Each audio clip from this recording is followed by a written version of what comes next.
예, 안녕하십니까. 부동산 계획론 이범웅입니다. 오늘은 11주 차이고요. 이제 첫 번째 시간입니다. 먼저 지난 시간에 했던 거 짧게 정리하고 그리고 지나가도록 하겠습니다. 지난 10주 차에는 그 토지 이용 면적의 수요 추정 가운데 공업용지 면적 그리고 녹지 면적의 수요 추정에 대해서 살펴봤고요.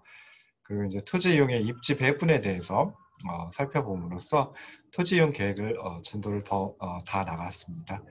그래서 공업용지 면적 수요 추정하는 것부터 먼저 짧게 요약을 해보면은 그 특징을 먼저 살펴볼 수 있습니다. 그래서 공업용지 수요는 그 제조업을 중심으로 2차 산업의 경제활동 규모를 예측해서 추정을 합니다. 그리고 두 번째, 공업용지 수요는 평면적인 토지 이용 특성을 가지고 있기 때문에 기준 밀도로 고용 밀도를 주로 이용을 한다라고 하는 특징을 가지고 있습니다. 그래서 공업용지 면적 수요 추정할 때도 원단위법에 의해서 3단계 걸쳐서 추정을 하는데요. 1단계에서는 목표 연도의 경제활동 규모를 고용 인구나 생산액으로 추정을 하고 2단계에서 이제 목표 연도의 공업용지 밀도를 설정을 해야 되겠죠. 그래서 평균 고용 밀도 또는 공업용지 면적당 평균 생산액을 기준 밀도로 설정을 합니다. 3단계에서는 1단계에서 추정한 고용인구나 생산액을 2단계에서 설정한 평균 고용밀도 또는 공업용지 면적당 평균 생산액으로 나누어서 공업용지 면적을 산정합니다. 크게 이제 공업용지 수요 추정하는 두 가지 방식이 있습니다. 첫 번째는 고용인구를 활용하는 방법이 있고요. 두 번째는 생산액을 활용하는 방법이 있습니다. 먼저 고용인구 활용하는 방법에서는 1단계에서 목표연도의 고용인구를 추정하고 2단계에서 기준 밀도로 평균 고용 밀도 또는 업종별 고용 밀도를 설정을 합니다. 그리고 첫 번째 단계에서 추정된 고용 인구를 두 번째 단계에서 설정한 평균 고용 밀도 또는 업종별 고용 밀도로 나누어서 공업용지 면적을 산정한다라고 말씀드렸습니다. 두 번째 생산액을 활용하는 방법인데요. 첫 번째 단계에서는 목표 연도의 생산액을 추정을 하고 두 번째 단계에선 기준 밀도로 공업용지 면적당 평균 생산액이라고 하는 원단위를 설정을 합니다. 그리고 첫 번째 단계에서 추정된 생산액을 두 번째 단계에서 설정한 공업용지 면적당 평균 생산액으로 나누어 공업용지 면적을 선정을 합니다. 그래서 이렇게 해가지고 공업용지 면적 수요 추정을 할 수가 있는데요.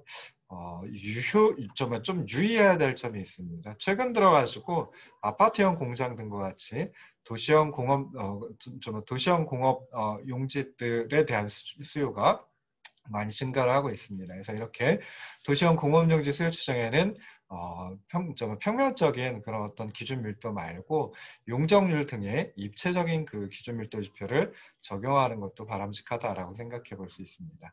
그리고 공업용지의 밀도 지표는 산업의 특성과 함께 공업용지의 유형에 따라 업종별로 좀 달리 적용할 필요가 있다. 그래서 여기서 산업의 특성은 노동집약적이냐, 자본집약적이냐, 첨단형 산업이냐, 뭐 이런 걸 살펴볼 수 있겠죠.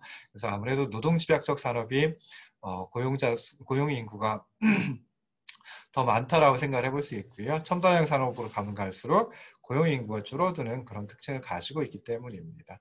그리고 공업지역의 유형은 기성 시가제 공업지역 그리고 신규 공업단지 뭐 이렇게 나눠볼 수가 있습니다. 그래서 이렇게 좀 업종별로 달리 적용할 필요가 있다라고 하는 것도 살펴보시면 좋을 것 같습니다.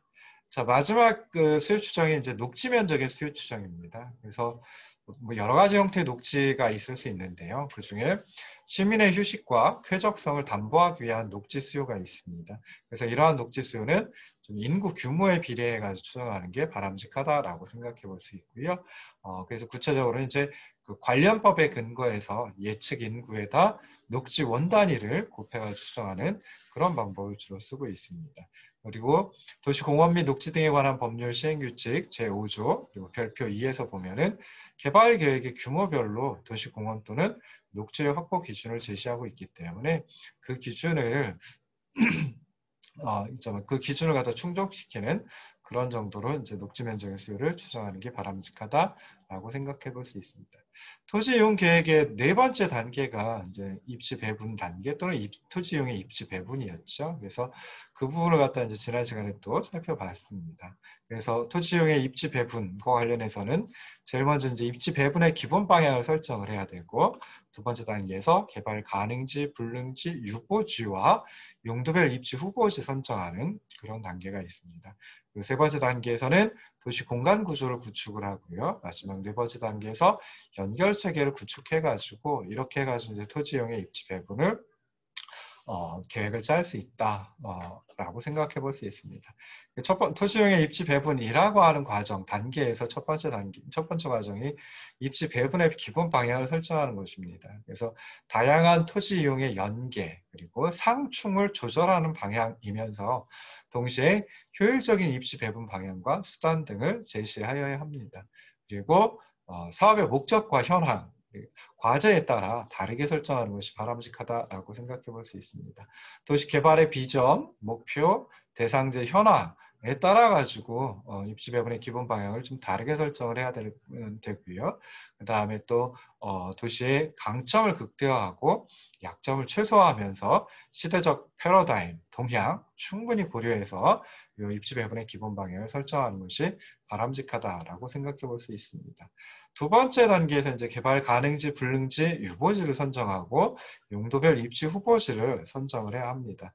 그래서 먼저 이제 개발 가능지, 불능지, 유보지 선정하는 거 살펴보면요.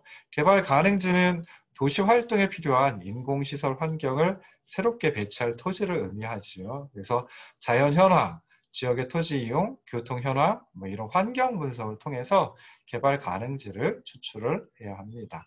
그리고 이제 개발 가능지는 뭐 두 가지 종류를 살펴볼 수 있는데요.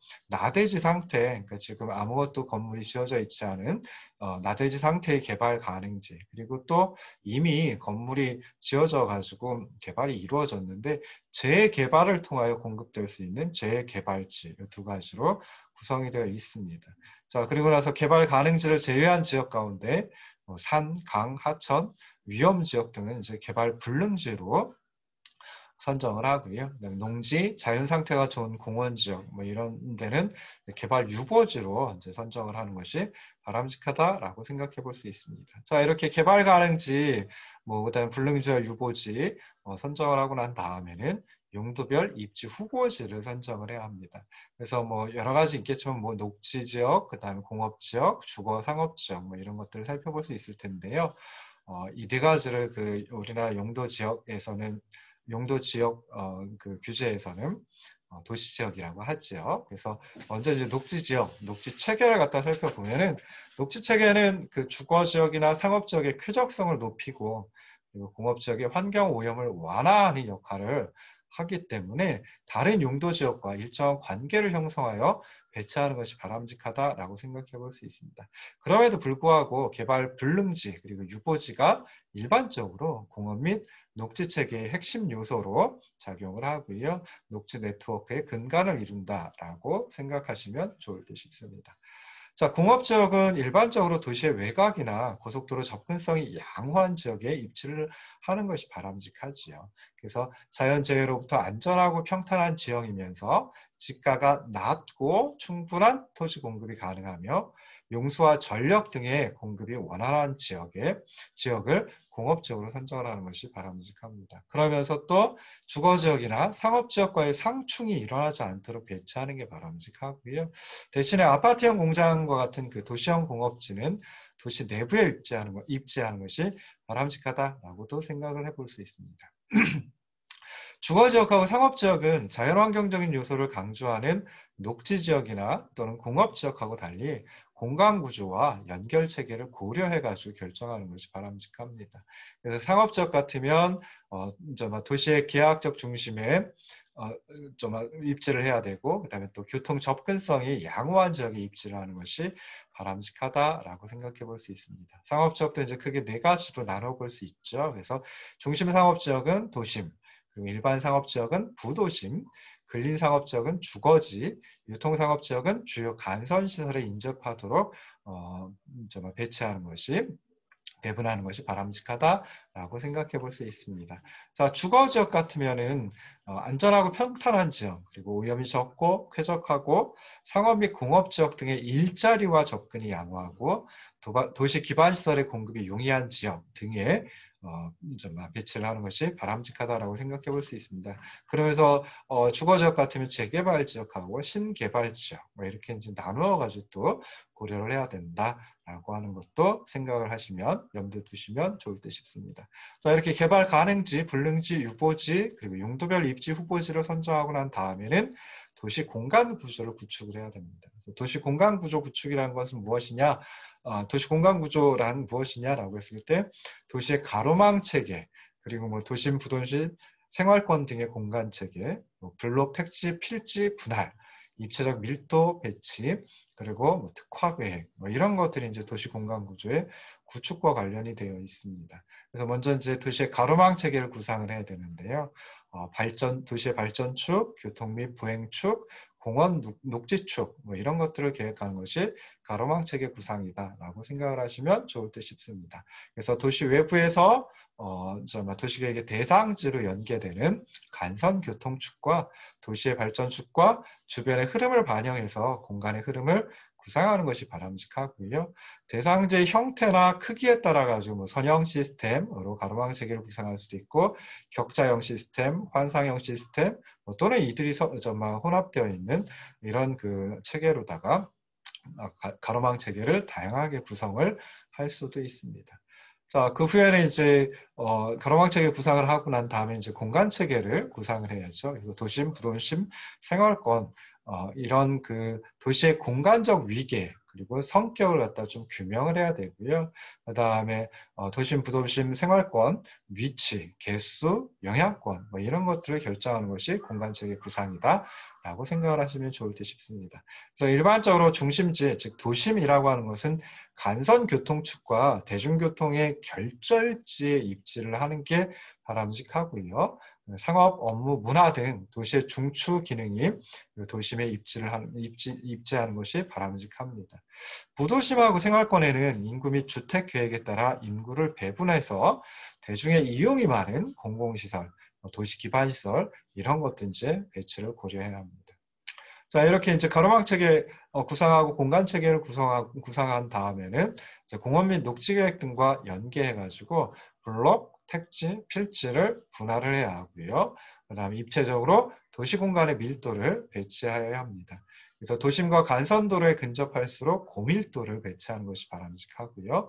기반시설 용량이 부족하거나 자연경관이 수려한 고전 지역에는 좀 저밀도로 좀 도시공간을 배치하는 것이 바람직하다라고 생각해 볼 수 있습니다. 자, 마지막으로 이제 도시공간 구조 구축하는 것의 마지막으로는 이제 랜드마크 등을 포함한 특화 계획을 또 이제 구상을 해야 됩니다. 그래서 도시의 어떤 장소성, 이 도시하면 어떤 장소 떠오른다 뭐 이런 거 이제 장소성이라고 생각하시면 되죠. 그래서 도시의 장소성을 확보하고 좀 어떤 마케팅 도구로서 랜드마크 등을 포함한 다양한 특화 계획을 구상할 수 있는데요. 특화 계획은 뭐 단일 건물로다가 이제 정말 장소성을 확보할 수도 있고요. 아니면 조형물을 가지고 확보할 수도 있고 또는 뭐 특정 지역이라든지 특정 거리 뭐 이런 것들까지 좀 다양하게 특화 계획을 구상할 수 있다. 라고 생각을 하시면 좋을 듯 싶습니다. 자, 마지막으로 이제 도시공간 구조를 구축하고 난 다음에는 연결체계를 구축해야죠.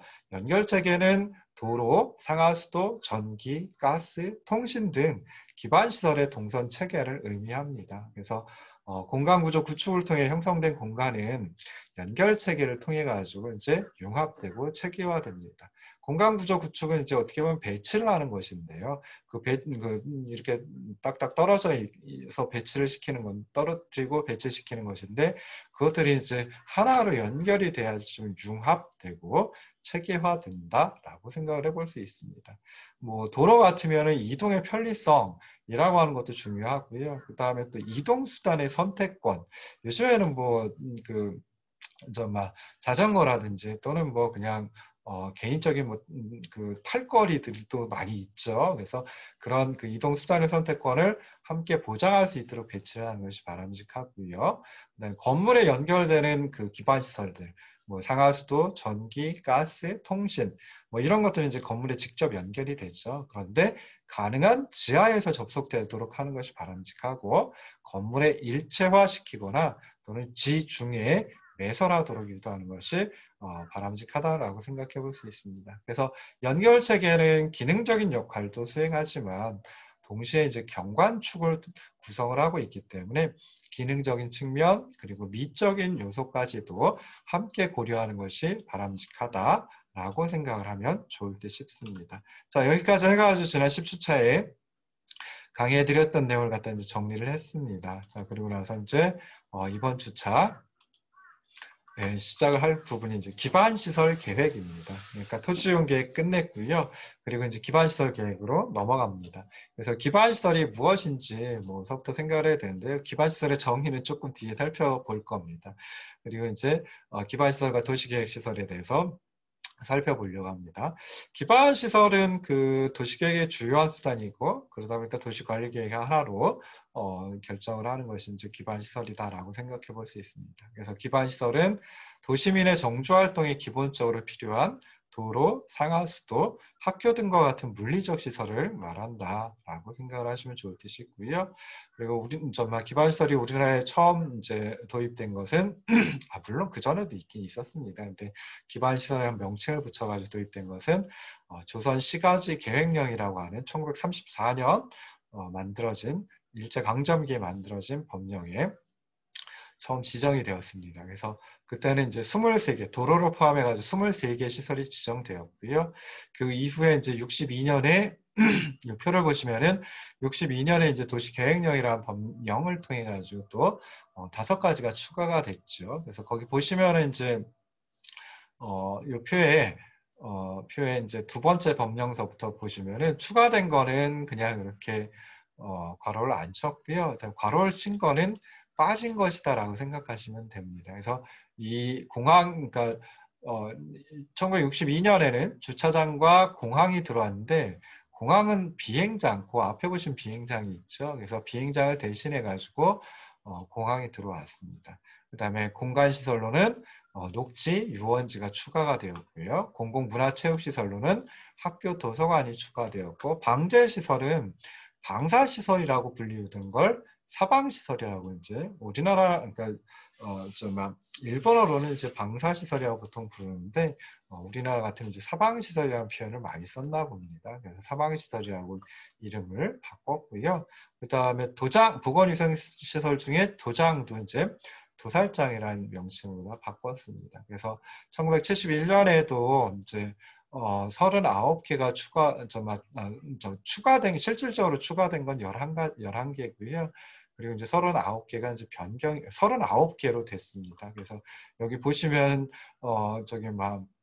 교통시설 같으면 자동차 정류장, 삭도, 고속철도 뭐 이런 것들이 추가되었고 유통 및 공급시설 보시면 유통 업무 설비, 수도 공급 설비, 전기, 가스, 공동구, 유류 저장 및 송유 설비 이렇게 추가가 됐는데 수도 공급 설비는 그 이전에 보면 수도라고 하는 게 있었습니다. 그래서 그 수도를 대신해 가지고 수도 공급 설비가 대체했다. 뭐 이렇게 생각을 하시면 좋을 듯 싶어요. 그 다음에 방제시설도 예전에는 방풍시설이었는데 방풍설비로 다 이름을 바꿨고요. 방수시설은 방수설비로 이름을 바꿨고 사방시설은 또 사방설비로 이름만 바꿨습니다. 그리고 보건위생시설은 묘지로 되어 있던 걸 공동묘지로 바꿨고요. 환경기천시설은 진계 및 오물처리장으로 되어 있던 거, 진계라는 표현 저도 거의 못 들어본 표현이거든요. 그래서 쓰레기 및 오물처리장 뭐 이렇게 이제 우리말로 다 좀 바꿨습니다. 71년에도 또 5개가 추가가 되었고요. 그리고 73년에는 하나가 빠졌네요. 변전시설이 이제 빠졌습니다. 그리고 81년에 2개가 추가돼 가지고 다시 이제 45개가 됐고요. 그 다음에 82년에 또 1개 추가됐고 88년에 또 1개가 추가가 됐습니다. 92년에는 뭐 빠진 것도 있고 늘어난 것도 있고 뭐 그렇죠. 그래서 이때도 이제 하나가 추가되었다라고 뭐 되어 있고요. 그 다음에 92년에 또 바뀌었고 그래서 92년 이후에는 한 52개로다가 좀 계속 있다가요. 계속 있다가 2003년에 이제 하나 늘었고 2008년에 또 하나 늘었습니다. 그랬다가 또 빠지고 2016년에도 하나가 빠지고 2018년에는 좀 많이 변화를 했죠. 그래서 6개가 이제 빠졌습니다. 그래서 그 중에 대부분이 저기 막 보건위생시설인데요.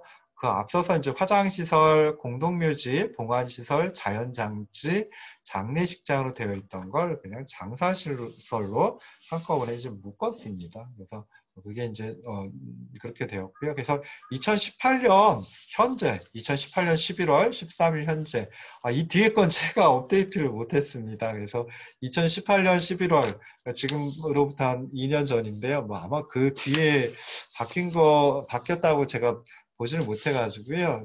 확인을 해봐야 됩니다. 그래서 법령이 나오면은 항상 확인을 하셔야 돼요. 그래서 그게 언제 건지, 사실은 어떤 법률 같은 게 1년에도 몇 번씩 바뀌고 하기도 하거든요. 그래서 다른 법이 개정되어가지고 개정되는 경우도 있습니다. 그러니까 타법 개정이라고 해가지고. 그 경우 같으면 주로 명칭이라든지 이런 것들만 그러니까 아주 마이너한 부분에서 바뀌는데, 일부 개정이라든지 전부 개정이라든지 하면 그때는 이제 좀 굉장히 많은 부분이 바뀔 수도 있고 그렇기 때문에 꼭 법제처 사이트나 대법원 사이트, 주로 이제 법제처의 그 국가법령 정보라고 하는 웹사이트 들어가서 찾아보시면 굉장히 빨리 찾아보실 수 있거든요. 그래서 거기서 국토계획법하고 국토계획법 시행령하고 요것만 이제 살펴보면 되겠죠. 그래서 확인을 해보시면 좋을 듯 싶습니다. 그래서 기반시설은 현재 2018년 현재 총 46개 시설이 있다라고 하는 거 보시면 되고요. 그래서 기반시설을 크게 이제 교통시설, 공간시설, 유통공급시설, 공공문화체육시설, 방배시설, 보건위생시설, 환경기초시설 해가지고 크게 7가지로 이제 나누어 볼 수 있습니다. 그래서 교통시설에는 8가지의 기반시설이 포함되어 있습니다. 그래서 도로, 철도, 항만, 공항, 주차장, 자동차 정류장, 궤도, 자동차 및 건설기기 검사시설. 궤도가 좀 잘 모르실 수 있는데요. 궤도는 그냥 케이블카 같은 거 생각을 하시면은 좋을 듯 싶습니다. 그래서 그런 것들 얘기하고요. 공간시설에는 5가지 종류가 있습니다. 그래서 광장, 공원, 녹지, 유원지, 공공공지 해가지고 있습니다. 그래서 공공공지가 뭔지 좀 잘 모를 수 있는데요. 공공공지는 그냥 3번째 공자가 빌 공자입니다. 그래서 공공의 목적으로 해서 비워두는 토지, 그래서 거기다가 나무를 살짝 심어 놓기도 하고요. 아니면 어떤 조형물을 갖다 만들어 놓기도 하고, 그래서 이제 사람들이 지나다니다가 거리를 지나다니다 좀 쉴 수 있도록 해놓은 비어 있는 곳을 갖다 공공공지라고 얘기를 합니다. 자, 유통공급 시설은 9가지가 있죠. 유통업무설비, 수도공급설비, 전기공급설비, 가스공급설비, 열공급설비, 방송통신시설, 공동구, 시장, 유리저장 및 송유설비. 이 중에 이제 공동구라고 하는 거, 요거가 좀 많이 못 들어보셨을 것 같은데요. 공동구는 상하수도라든지, 그리고 이제 전기선이라든지, 또 뭐가 있을까요? 케이블선, 통신선 같은 거, 이런 것들을 갖다가 지하에다 한꺼번에 매설해 놓은 걸 공동구라고 얘기를 합니다. 그래서 사실은 상하수도라든지 하는 것들은 지하에 매설해 놓으니까, 만약에 이제 또 좀 예를 들어 하수도가 막혔다라고 하면 어디서 막혔는지 찾아내기가 쉽지 않거든요. 그런데 이제 공동구에다가 한꺼번에 설치를 해둔 공동구는 이제 좀 넓습니다. 그러니까 사람이 들어가가지고 걸어 다닐 수 있을 정도로 조금 뭐랄까 넓고 이제 이 높이가 있게 만들어 놓거든요. 조그만 자동차 같은, 조그만 움직이는 기계 같은 것도 이제 들어갈 수 있을 정도로 그렇게 해놔요. 그러니까 어디서 하수도가 파열이 되었는지 또는 막혔는지 이런 것들을 갖다 좀 쉽게 알 수 있죠. 그리고 통신선 같은 경우에 중간에 이제 끊어질 수도 있고 그러는데 어디서 끊어졌는지 그런 것들을 갖다 쉽게 확인을 해볼 수 있습니다. 그래서 공동구라고 하는 것도 많이 이용을 합니다. 자, 공공문화체육시설에는 8가지가 있습니다. 그래서 학교, 공공청사, 문화시설, 뭐 체육시설, 연구시설, 사회복지시설, 공공직업훈련시설, 청소년 수련시설 뭐 이런 것들이 있고요. 여기서 문화시설에는 예전에는 이제 도서관이 따로 있었는데 도서관을 문화시설에다 이제 포함을 시켰습니다. 그리고 체육시설은 여기는 안 써놨는데요. 이 앞에 공공의 필요성이 인정되는 이라고 하는 것이 붙어 있습니다. 그래서 그냥 쉽게 생각하면 체육시설 가운데 이제 공공체육시설이 있을 수 있겠죠. 그래서 그런 것들을 의미한다라고 생각을 하시면 좋을 듯 싶습니다. 자, 방제시설도 8가지 종류가 있습니다. 그래서 하천, 유수지, 저수지, 방화설비, 방풍설비, 방수설비, 사방설비, 방조설비 이렇게 있습니다. 여기서 이제 조금 많이 못 들어본 게 유수지죠. 그래서 유수지는 홍수가 났을 때 수량의 일부를 일시에 저류해가지고 하류의 최대 유량을 저감시키기 위해서 이용되는 지역을 유수지라고 얘기를 합니다. 그래서 하천 보시면은 하천이 이렇게 굴곡을 이루면서 이렇게 좀 흘러간다라고 했을 때 실제로 이제 좀 굉장히 폭이 좁은 상태에서 가다가 굴곡을 이룰 때는 폭이 넓어집니다. 그럼 사실 뭐 저쪽 끝에 있는 부분은 항상 물이 차 있는 건 아니거든요. 비가 많이 오면 거기까지 물이 차가지고 이제 물이 흘러갈 수 있도록, 그러니까 잠깐 저류할 수 있도록 저장해 놓을 수 있도록 하는 곳이죠. 그래서 그런 곳을 갖다 이제 보통 유수지라고 좀 얘기를 합니다. 그다음에 사방설비는 아까도 잠깐 말씀드렸지만은 흙, 모래, 자갈이 이동하는 것을 막는 설비를 사방설비라고 얘기를 합니다. 그래서 산지사방, 해안사방, 그리고 야계사방 해가지고요. 산지 같으면 흙이 이제 흘러갈 수 있겠죠. 비가 많이 온다든지 하면. 그래서 그걸 막기 위한 것이고, 그다음에 해변 같으면은 해안 같으면은 좀 모래가 이제 빠져나갈 수도 있습니다. 그래서 그거 또는 모래가 침범을 할 수도 있겠죠. 육지적으로. 그래서 그걸 막아놓은 게 이제 해안 사방이고요. 야계 사방은 이제 들에 있는 조그만 하천 같은 계곡 같은 거 거기서 이제 비가 많이 온다든지 그러면 돌이 움직여가지고 그 계곡이 막힌다든지 할 수도 있거든요. 그래서 그런 것들 생각을 하시면 좋을 듯 싶습니다. 보건위생시설에 3가지가 있습니다. 그래서 장사시설, 도축장, 종합의료시설. 그래서 장사시설은 아까도 말씀드렸듯이 화장시설, 공동묘지, 그리고 봉안시설, 자연장지, 장례식장 이런 것들은 이제 예전에 따로 있었거든요. 다른 기반시설의 종류 각각 하나씩 있었는데 그것을 합쳐가지고 장사시설로 통합했습니다. 환경기초시설도 있습니다. 그래서 하수도, 폐기물 처리 및 재활용시설, 빗물 저장 및 이용시설, 수질오염 방지시설, 폐차장이 이제 속해 있습니다. 그래서 이렇게 해가지고 총 46개, 2018년 11월 현재, 2018년 11월 13일 현재 46개 시설로 세분류된다라고 생각을 하시면 좋을 듯 싶어요. 근데 이거 숫자를 갖다가 꼭 기억을 하실 필요는 없어요, 사실은.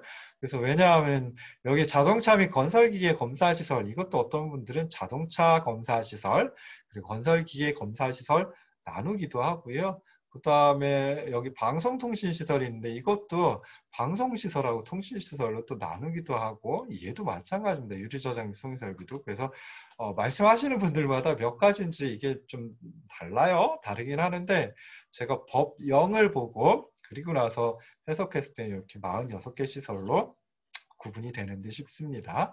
자, 그 다음에 기반시설하고 유사한 의미의 시설로 광역시설 그리고 공공시설이라는 게 있습니다. 그래서 광역시설, 공공시설 그러니까 기반시설하고 전혀 다른 것 같이 느껴질 수도 있는데 아니 그렇지 않습니다. 그래서 광역시설은 기반시설 중에 광역적인 정비체계가 필요한 시설로서 2 이상의 시군의 관할구역에 걸쳐 있는 시설, 공동설치시설이라고 합니다. 그리고 2 이상의 시군이 공동으로 이용하는 시설, 공동이용시설이라고 합니다. 그래서 이 둘을 합쳐가지고 광역시설이라고 얘기를 하고요.